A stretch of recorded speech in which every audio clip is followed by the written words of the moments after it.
The rail didn't split clean. The axe bit stuck and shivered in the grain like it had hit bone. Josiah Reed put his boot on the log, leaned his weight into the handle, and felt the wood give with a slow, stubborn crack. Fresh sap bled out, sharp and green against the cold. The smell mixed with damp earth and old leaves thawing underneath. Spring was trying, so was he. He was wiping sweat from his brow when he heard the horse. Not his horse. Too fast, too careless.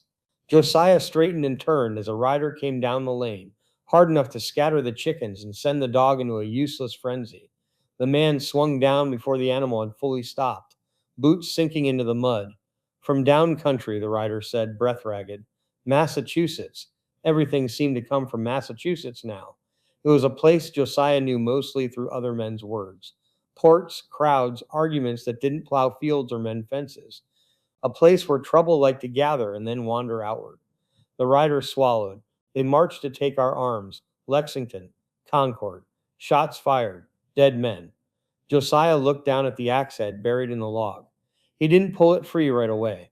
The cold crept back into his fingers now that he'd stopped moving. Somewhere behind the barn, a crow called. The horse stamped. What kind of dead? Josiah asked. The rider's eyes slid away. Militia. Farmers. Same sort as you. That did it. Josiah set the axe down and walked to the porch step.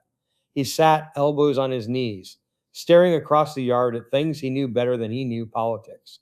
A leaning fence rail, a bucket turned on its side, the corner of the barn roof that always caught snow. He could hear his wife inside, the scrape of a bowl, the soft sound of her moving through the kitchen. He had grown up with grievances the way you grow up with weather. Something you complained about, something you endured, the Stamp Act, Townsend duties, more restrictions. The words rights, representation, tyranny had been spoken so often, they began to sound like tools men argued over rather than truths anyone lived by. Last winter, Josiah's neighbor had been forced to quarter 2 British soldiers. Everyone knew the law. That didn't make it easier to watch red-coated men warm themselves by another man's fire. Their muskets leaned against a wall that had never held them before. The soldiers had been polite enough. That almost made it worse. Josiah remembered the look on his neighbor's face when he bought extra flour for men he hadn't invited. He stood and went inside. His wife, Mary, was kneading dough at the table, sleeves rolled, flour dusting her hands. She looked up and saw his face. It started, she said. Yes. She didn't ask where, she didn't ask why. She washed her hands, dried them, and went to the cupboard. Josiah leaned in the doorway and watched her wrap a loaf of bread and a strip of dried meat in cloth. The house smelled of yeast and smoke and winter stores that never quite went away. I'll be gone a while, he said.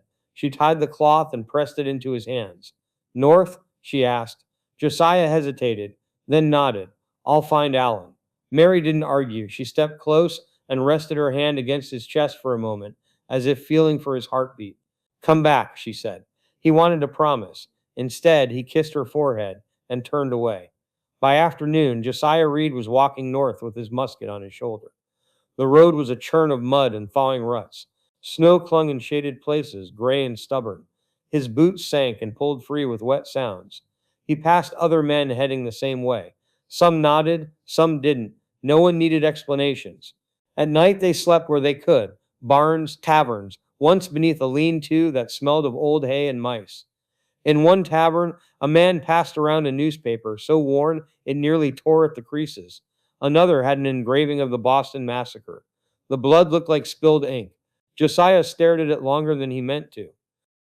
The mountains rose ahead, dark and sharp against the sky. The wind cut through his coat and found the damp places beneath. He stopped thinking about Parliament. He started thinking about distance, weight, time, the things that always mattered when work needed doing. When he reached the Green Mountain Boys' camp, he knew it before anyone spoke to him. It wasn't an army camp. Smoke drifted loose from cooking fires. Men sat on logs cleaning muskets, eating with knives, arguing and laughing, and then falling quiet when Boston came up again. These were men who had been fighting for land long before anyone talked about independence.